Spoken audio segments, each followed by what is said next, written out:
কেন মানুষ আসলে সাবমিট করতে পারে না? এটা কারণগুলো আপনারা একটু একটা, একটা করে মাথার মধ্যে মানে নোট করে রাখেন।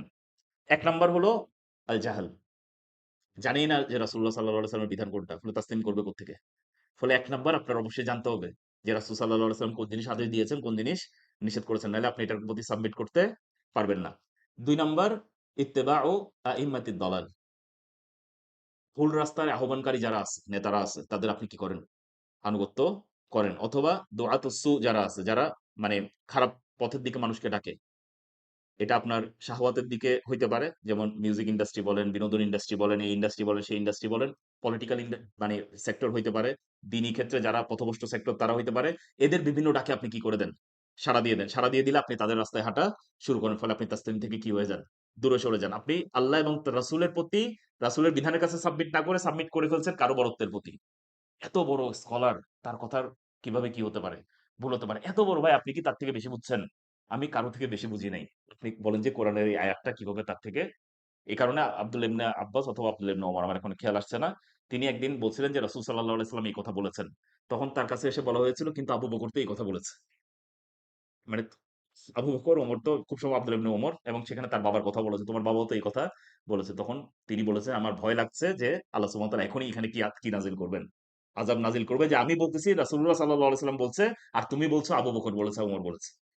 এবার আপনি বলেন আবু বকর ওমর থেকে বেটার কোন মানুষকে আপনি নিয়ে আসছেন যার কথাকে আপনি এখানে প্লেস করবেন আল্লাহ বা তার রাসূলের কথার সামনে। এটা যে কেউ হোক। কাইনুম মান কান। এটা যে কেউ হয়ে থাকে, এটা আপনি পেশ করতে পারবেন না। ফলে আপনি আর কারো এরকম বড়ত্ব আপনার মনের মধ্যে এস্টাবলিশ করবেন না যে উনি যেহেতু বলেছেন আমরা এটা অনুসরণ করতে হবে। ফলে কারো এরকম অন্ধ আনুগত্য করবেন না। কোরআন হাদিসের আনুগত্য করবেন। যে আমি যখন কথা বলবো আপনি বলবেন যে আপনার কথা কোনটা কোরআন হাদিস থেকে বলেন, কিভাবে বলেছেন। অন্য কোনো আলেম হলে বলবেন যে কিভাবে কোরআন হাদিস থেকে এই কথা মুয়াফিক হয় এটা আমাকে বুঝায় দেন। আমি ওইটার আপনার অনুসরণ করতে আমি আসি নাই। এরপর ৩ নাম্বার কথা হলো ইত্তেবাউল হাওয়া। আপনি আপনার খেয়াল খুশি অনুসরণ করবেন। আপনি কি হয়ে যাবেন? তাসলিম থেকে বের হয়ে যাবেন আল্লাহর কাছে। আর আপনি সাবমিট করতে পারবেন না। ৪ নাম্বার আল গুলু ফিস সালিহিন।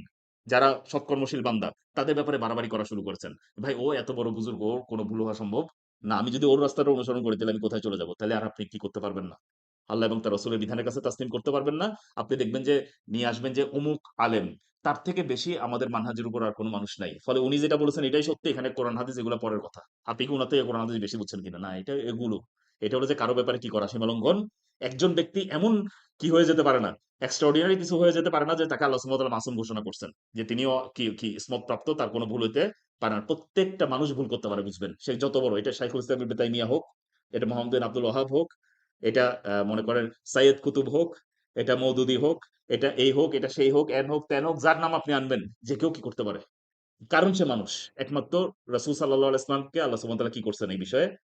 প্রটেক্ট করছেন, নবী রাসূলদেরকে প্রটেক্ট করছেন। আর কাউকে প্রটেকশনের গ্যারান্টি দেন নাই। যদি আকীদাতান আমরা মনে করি যে অন্য কোনো আলেম কি করতে পারে না, ভুল করতে পারে না, বিন বাজ কোনো ভুল করতে পারে না, উসাইমিন কোনো ভুল করতে পারে না, তাহলে আমাদের আকীদাতে কি হয়ে গেছে? গলত থেকে গেছে। ভুল করবেই মানুষ। মানুষ যেহেতু ভুল করবে, আমাদের ফিরতে হবে কোন দিকে? মানে আল্লাহ এবং তার রাসূলের দিকে। তাকলিদুল আমা, অন্ধ অনুসরণ। আপনি যখন অন্ধ অনুসরণকে মেনে নিবেন, কোন কোয়েশ্চেন ছাড়া, তাহলে আপনি কি হয়ে যাবেন? তাসলিম থেকে বের হয়ে যাবেন। ৬ নাম্বার কিবর, অহংকার। আপনার মধ্যে যদি অহংকার থাকে, আপনি অন্য কারো মতামত মেনে নিতে পারেন না। আপনি যেটা বুঝছেন এটা ঠিক। ও আমার এসে জ্ঞান দিবে। বাস আপনি আর কি করতে পারবেন না। এটার দিকে তাসলিম করতে, আপনি অন্য অন্য জিনিসের দিকে তাসলিম করবেন। এটার দিকে তাসলিম করতে পারবেন না। লাস্ট হলো ইত্তেবাউশ শায়তান। যদি শয়তানের আনুগত্য করেন, শয়তানের অনুসরণ যদি আপনি করা শুরু করেন, তাহলেও আপনি কি হয়ে যাবেন? এই তাসলিম থেকে বের হয়ে যাবেন। এটা নিয়ে বোধহয় খুব সম্ভব YouTube এ আমার একটা আলোচনা আলাদা করে আছে। মানুষের কেন হেদায়েত চলে যায়? হেদায়েত কেন চলে যায়? আপনারা ওই জায়গাটা হয়তোবা সার্চ দিলে এইটা নিয়ে, এই পার্টটা নিয়ে, যে পার্টটা লাস্টে সংক্ষেপে ২ মিনিটে আলোচনা করলাম, এই পার্টটা নিয়ে আরেকটু ডিটেইলস আপনারা জানতে পারবেন। এটা আমরা রিপিট করব না। নেক্সট পর্বে আমরা বাকি যে আদবগুলো আছে সেই আদবগুলাতে ইনশাআল্লাহ চলে যাব।